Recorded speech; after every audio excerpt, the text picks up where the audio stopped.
Hi guys, back again. Hope everybody is safe and well, and I really mean that. We're all working through this together, and just as you're trying to get through your classes, our instructors are trying to, again, create these content for you guys. As you know, you can email me at any time, and the videos for the review of the final performance test, which is our last big grade, will be coming up soon.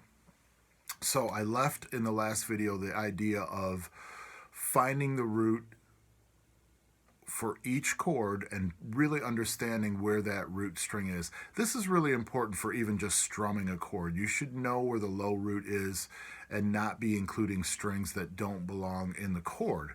So there is a brief discussion. I'll try not to spend too much time on this or create too much confusion.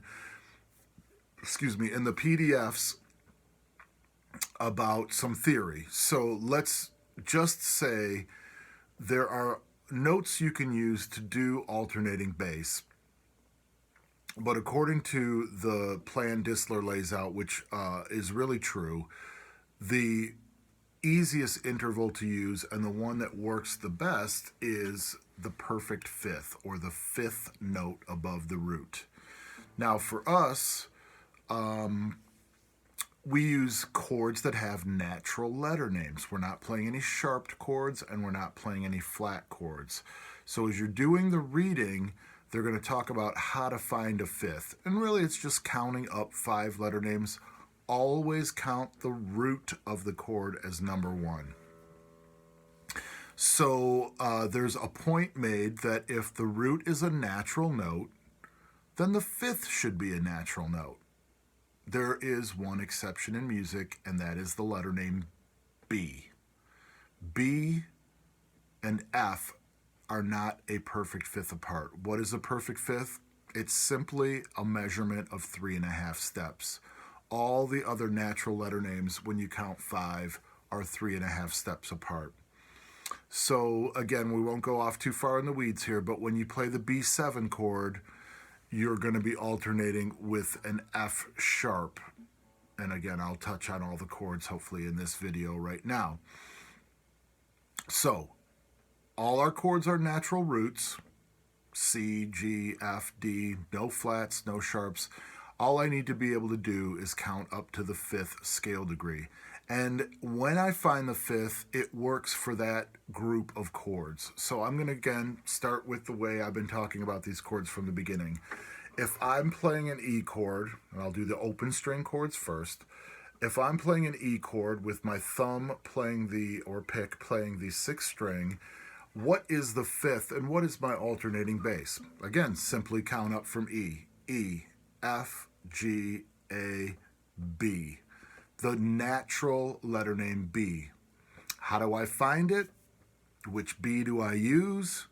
Well, stay off the top 3 strings, 3, 2, and 1, and look for your bass notes on 6, 5, and 4. And if you know your natural scale, E, F, G, A, B, we're looking for the lowest possible B we can find. And that B is on the 5th string, 2nd fret. Well, that's already in the chord. Perfect. All I have to do now is get my technique together where I play 6th string, and I'm going to skip the 5th string because that's part of my bass line now. And I'm going to play 4 and above. 5th string, 4 and above. E letter name, B letter name. Now this works for E minor.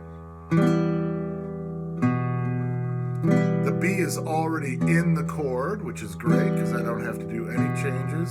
And it works for E7.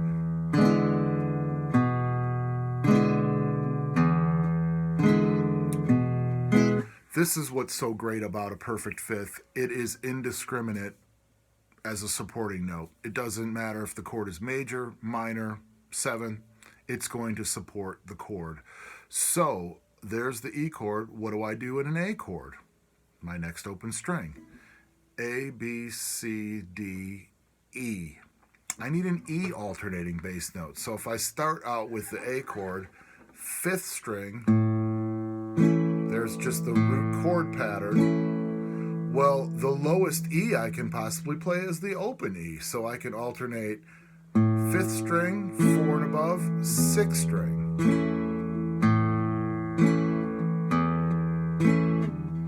There's A minor, works perfectly, and A7.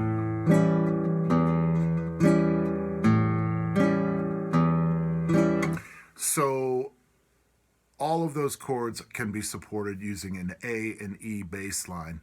Again, don't worry so much about the pattern sounding kind of folksy or simple, because you can change the rhythm of these patterns and make all sorts of different combinations of strum patterns or rhythms that make them sound a little bit more interesting. For example, again, this is just a little aside here.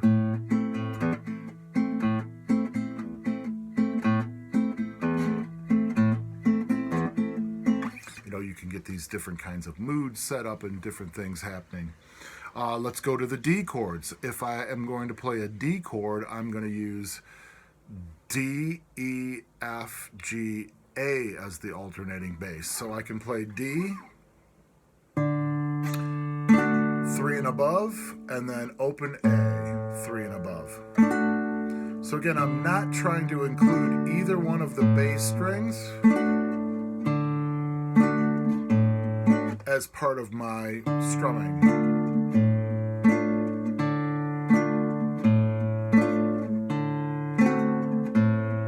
And notice it works on D, D minor, and D7.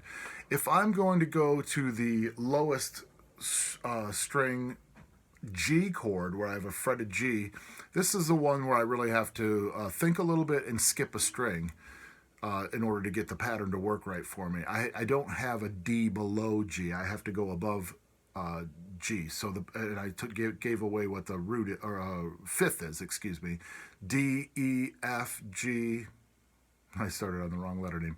G, A, B, C, D. G chord, G, A, B, C, D. Well, where's my lowest D?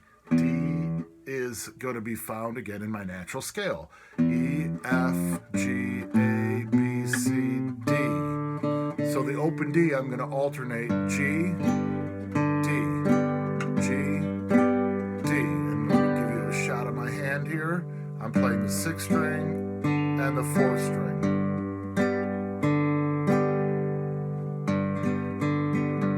Hear that in a lot of bluegrass and country music. If I move on to the C chord, the 3rd fret of the 5th string, what is the alternating bass? C, D, E, F, G. And this is one where I can take my 3rd finger, E, F, G. I found the lowest G possible, my lowest alternating bass note, and I can play the C and move my 3rd finger back and forth. So I'm playing 6th string and 5th string, starting with the 5th string bass. 6th string is the perfect 5th. And that works for C7 as well. So my 3rd finger is moving back and forth on the 5th and 6th string. If I play the F chord, F, G, A, B, C. I can do that same kind of technique, the lowest C being on the 5th string. F, C, F, C. I don't necessarily want to hold both notes down at the same time, because then I get notes ringing over each other in the bass. I want to keep them staccato and moving back and forth. And the final chord, we'll try to wrap this up in a 10-minute video, is the B7 chord, which we said does not have a perfect 5th on a natural letter name. So I'm actually going B, F sharp, B to F sharp, and F being 5 letter names above B. So again, you can rewind this video as many times as you want. You can look at the worksheets. I may post a finished worksheet of page 61, but look at 60 and 61 in the in the Disler book, and you should be able to figure out what I was doing in